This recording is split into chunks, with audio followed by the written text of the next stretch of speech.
Bonjour, cette vidéo a pour objectif de vous présenter la méthode d'anglais Give Me 5. Cette collection a été conçue pour le cycle 4 par des équipes d'auteurs motivés aux compétences complémentaires.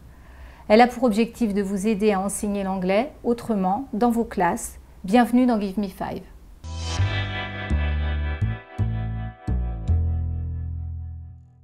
Les trois manuels de 5e, 4e et 3e sont composés de 8 unités de 10 à 12 pages qui s'inscrivent dans les 4 grands thèmes culturels définis par les programmes du cycle 4.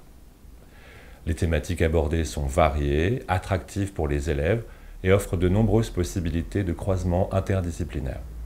Suite à ces 8 unités, 2 dossiers EPI sont proposés, vient ensuite en 5e, en 4e, un Drama Club pour travailler l'anglais via le théâtre. En fin de manuel, sont proposés un certain nombre d'outils pour aider l'élève à progresser.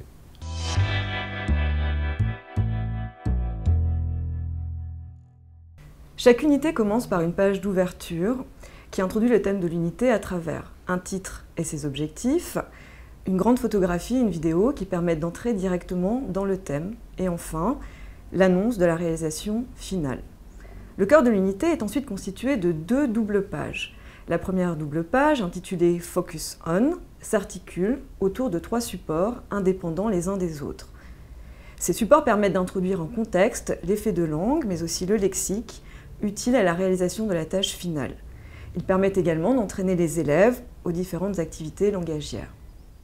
Les supports proposés sont de nature variée. Il peut s'agir de vidéos, d'enregistrements audio, d'affiches, d'extraits de textes littéraires, d'articles de presse ou encore de sites internet.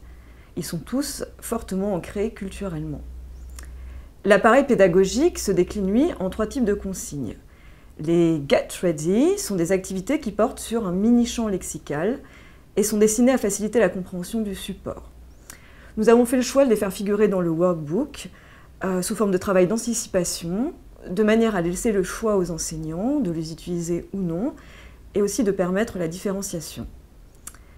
Suivent 1 ou 2 questions de synthèse de la compréhension, dont les réponses sont construites collectivement, après les repérages nécessaires effectués en classe et à l'aide du workbook.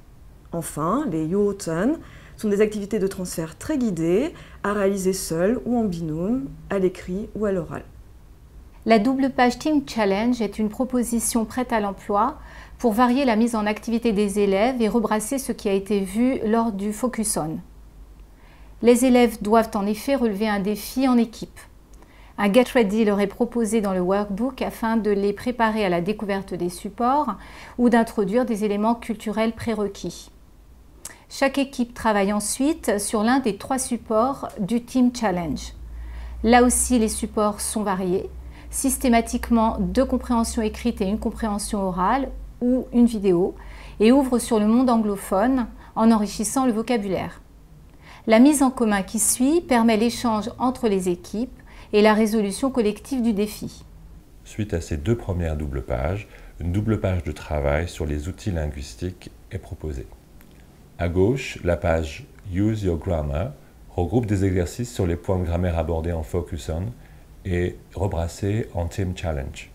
À droite, les exercices de la page Use Your Word permettent de fixer les acquis lexicaux de l'unité.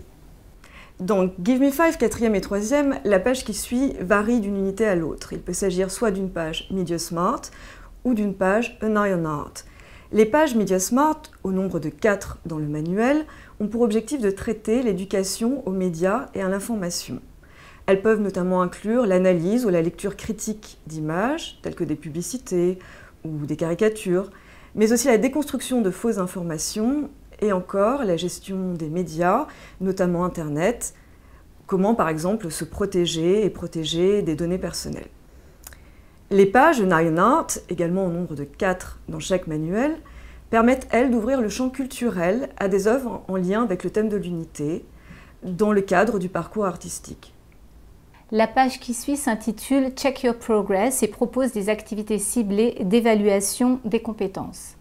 En effet, nous avons fait le choix dans cette page de n'évaluer que les 2 compétences les plus travaillées lors de l'unité, à savoir écouter et parler ou lire et écrire. Cela ne veut pas dire que les autres compétences n'ont pas été travaillées, mais nous ciblons à dessein les plus importantes, notamment en vue de la réalisation finale. La page Your Project est l'aboutissement de l'unité. Elle porte sur l'une des activités langagières travaillées en majeur dans le Focus On. Des étapes et des tips guident la réalisation. Dans le livre du professeur, des grilles d'évaluation pour chaque projet sont disponibles. La page se termine par un bilan de compétences qui permet de mettre en lien les domaines du socle commun, les programmes et les activités proposées dans l'unité. Dans Give Me 5 5e, l'unité se termine par 3 pages en alternance. Les Have a Break, au nombre de 3 dans le manuel, sont une pause ludique et créative. Elles proposent une chanson originale et un jeu pour reprendre le lexique de l'unité.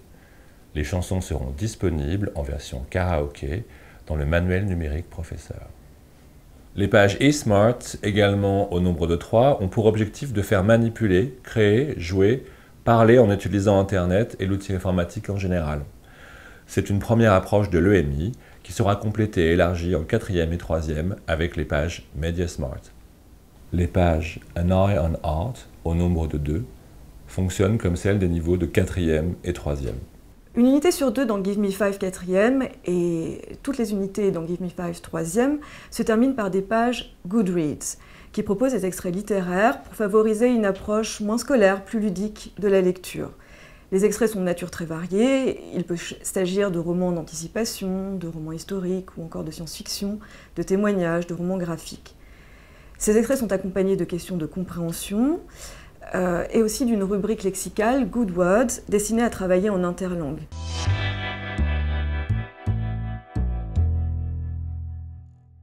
Chaque manuel se termine par un bloc intitulé « Mes outils pour progresser ». Tout d'abord, des pages « How to » qui visent à l'acquisition de stratégies et la construction d'outils pour apprendre à apprendre. Ces pages ont été conçues sous forme de défis afin que les élèves soient actifs dans leur apprentissage. Sur les 3 années du cycle, 23 fiches méthodologiques complémentaires sont proposées aux élèves pour progresser. Un autre outil essentiel est mis à la disposition des élèves, il s'agit du Grammar Memo. Cet outil a été véritablement conçu pour les élèves, à l'inverse de ce qui se fait en général dans les manuels. En effet, nous avons fait le choix de structurer ce mémo par unité, afin que l'élève et ses parents s'y retrouvent plus facilement. Pour chaque unité, un certain nombre de fiches explicitant les faits de langue sont proposées, avec des exemples systématiquement traduits. Ce Grammar Memo est suivi d'un Exercise Bank de 60 exercices, classés par fait de langue et suivant la progression du manuel. Pour chaque fait de langue, sont proposés des exercices de 3 niveaux afin de favoriser la différenciation. En 5e et en 4e, un Picture Dictionary est proposé pour enrichir le lexique des élèves. Ce dictionnaire visuel sera disponible gratuitement en version interactive sur le site compagnon de l'élève. Il est complété par un lexique bilingue, disponible lui à tous les niveaux.